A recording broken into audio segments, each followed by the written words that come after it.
Salut à toutes et à toutes les amis, c'est HunterXM, on se retrouve pour une nouvelle vidéo sur Call of War. Je venais de faire une vidéo mais mais elle s'est coupée, je sais pas comment. Donc là je vais redire ce que je dis. Donc il s'est passé beaucoup de choses, vraiment beaucoup de choses et beaucoup de bonnes nouvelles aussi.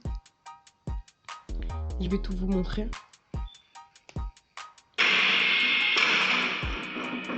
Il y a l'Angleterre qui est colonisée, il y a j'ai beaucoup de pays sous mon influence, autour de moi.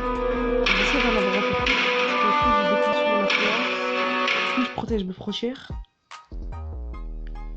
Comme par exemple là, j'ai la Chine sous mon influence, je protège mes frontières chinoises. Si j'ai la Pologne sous mon influence, je protège les frontières polonaises et baltiques.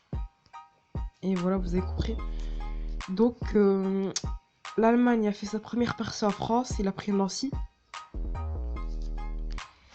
L'Angleterre a colonisé en Amérique du Sud. Voilà, ici. Et je vais aller voir ce qui se passe en Amérique du Nord aussi. D'abord, je vais faire un petit point sur ce qui se passe. Donc, l'Angleterre, le colonisateur, a été colonisé en Amérique du Sud. À mon avis, il a été colonisé par la Colombie. Ok, à mon avis, il va prendre les territoires néerlandais. Ensuite, il va, il va s'étendre en Venezuela. La Grande Colombie, elle est ici. La Colombie n'est pas du tout puissante, alors ça m'étonnerait pas qu'ils s'étendent là-bas. Ils prennent la Venezuela, ensuite c'est en Colombie, ça m'étonnerait pas du tout. Et il a un avantage, c'est que c'est le pays avec le plus de colonies. En fait, les îles c'est très important en fait. Parce que tu peux faire des troupes en grande quantité là-bas. Et c'est riche, la plupart des îles anglaises sont riches en ressources. Donc là, j'ai fait le point sur ce qui se passait. Et aussi, j'ai oublié de dire que ça m'étonnerait que l'Angleterre s'étende au Brésil.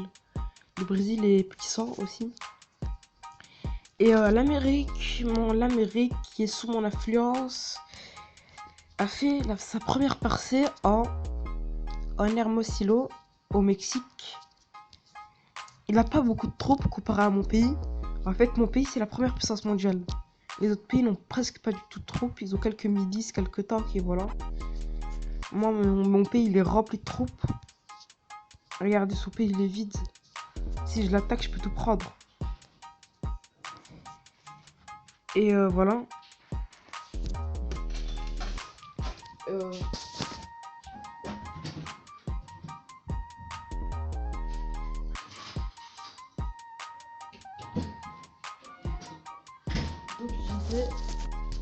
Donc, je disais, il va s'avancer vers Chihuahua, ici. Une ville qui produit beaucoup de blé. Et voilà, c'est tout pour ma part en Amérique du Nord. Il va pas s'étendre vers le Canada parce qu'il est grand le Canada. Il sera dur à étendre, à coloniser tout ça. Moi, si j'étais l'Angleterre, je m'étendrais au nord, vers ici, au Danemark. Ça produit beaucoup au Danemark là-bas. Et aussi, ils ont pas de troupes, c'est-à-dire ils sont neutres, ils ont pas de troupes du tout pour protéger leur pays. Et voilà, je crois que c'est tout pour ma part. D'abord, je vais faire un petit pacte avec la Perse. Parce que comme je l'avais dit dans l'épisode précédent, la Perse n'était pas encore pris. Parce que ils étaient pas tous pris, les pays, tellement il y en avait. Que diriez-vous? Diriez-vous d'être sous mon influence? Mon influence. Mon influence. Voilà. Et voilà. S'il est sous mon influence, ce sera bien parce qu'il pourra protéger mes frontières turques. Si la Turquie m'attaque, il pourra l'attaquer. Et en échange, je décide de qui vous attaquez et quelles troupes produire. Et en échange, je vous protège militairement. Protège militairement. Voilà. Donc, c'est tout pour ma part. Dans le prochain épisode, vous allez voir toutes les réponses et de ça. Voilà. Ciao, ciao.